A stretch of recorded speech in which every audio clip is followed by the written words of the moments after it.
So here's a very direct question. What does it take for the United States Army to hand a company like Ondas an order worth more than $50 million for something called lethal unmanned systems? Because that's exactly what just happened in the first week of August. Quick note before we dig in, this is just my personal take, not financial advice, so please do your own research. If you saw our earlier Ondas video, you know the thesis: buy your way into the American defense market and let orders prove it. So the one question I want to answer today is Ondas turning into a genuine American defense contractor, or is this still a story built mostly on announcements? 4 quick parts: the order, why it matters, the momentum, and what has to keep going right. First, the order. Ondas announced that its subsidiary Mistral, a U.S.-based defense prime contractor, received an order of more than $50 million from the U.S. Army for tactical lethal unmanned systems. In plain language, small precision strike drones, flying munitions that loiter over an area and then engage a target. The order was issued under an IDIQ, a framework contract where the Army sets a ceiling, here $982 million over multiple years, and places individual orders underneath as needed. Treat that ceiling as the size of the door and only actual orders as money. Those orders are stacking up. Mistral holds an initial award of $190.8 million under the program. Systems are in production for delivery starting in the third quarter of 2026. And with the new award, total awards under the program exceed $240 million. CEO Eric Brock, who naturally sells this as big as possible, kept it short. Our focus now is on execution. Mini verdict: real money under a real Army contract vehicle, and the big ceiling above it stays pure potential until it turns into orders. Second, why it matters. This award is the Mistral thesis paying out in real time.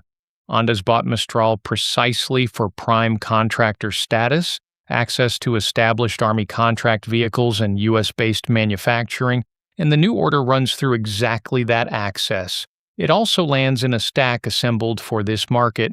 In July, Ondas added the Californian defense company DZY in a deal reported at roughly $876 million in cash and stock, and formed the new Ondas Sentinel division, and the company frames Mistral, DZY, and its British propulsion unit Rotron as one combined precision strike portfolio. And as if the timing was scripted, the Army order landed just 2 days after Ondas announced that David Barnea, the former director of the Mossad, is joining the company as global president and chairman of its Ondas Defense organization. Mini verdict: the acquisition machine was built to win exactly this kind of contract, and now it visibly does. Third, the momentum. First quarter revenue came in at $50.1 million, more than 10 times the prior year quarter, according to the company's reported figures, and management has raised its full-year outlook twice this year, first to at least $390 million, then to at least $525 million after the DZY deal, per the company's announcements. Order flow backs that ambition. Second quarter orders came in above $150 million. The company reported another $70 million in new orders within 4 weeks in July, and backlog stood at $457 million at the end of March on a pro forma basis, so counting Mistral and Worldview as if already on board.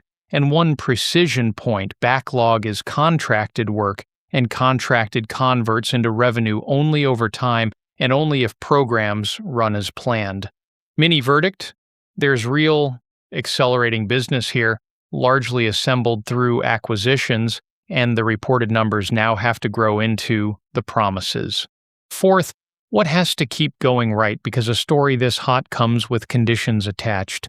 The company still operates at a loss while it invests heavily. Part of the build-out is paid in newly issued shares, which dilutes existing holders along the way.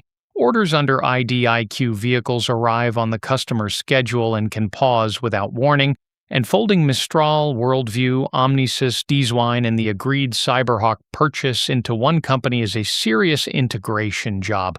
None of that changes the direction for me, and all of it explains why I treat this as a high-risk position even on a good news day.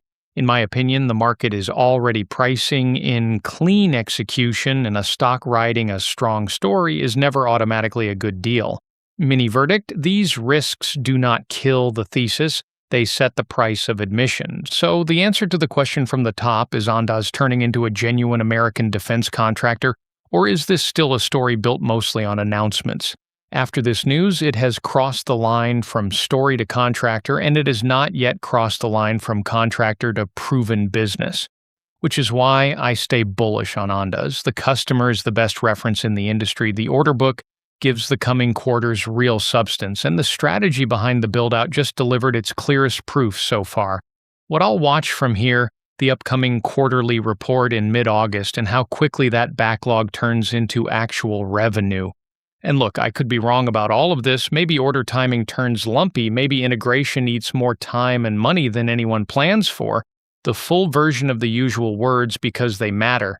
This is not a recommendation to buy or sell anything. I'm not a financial advisor. Everything in this video is my personal opinion based on the company's own releases and reported figures, and you should always do your own research before you put real money anywhere. Tell me in the comments which stock you want me to break down next.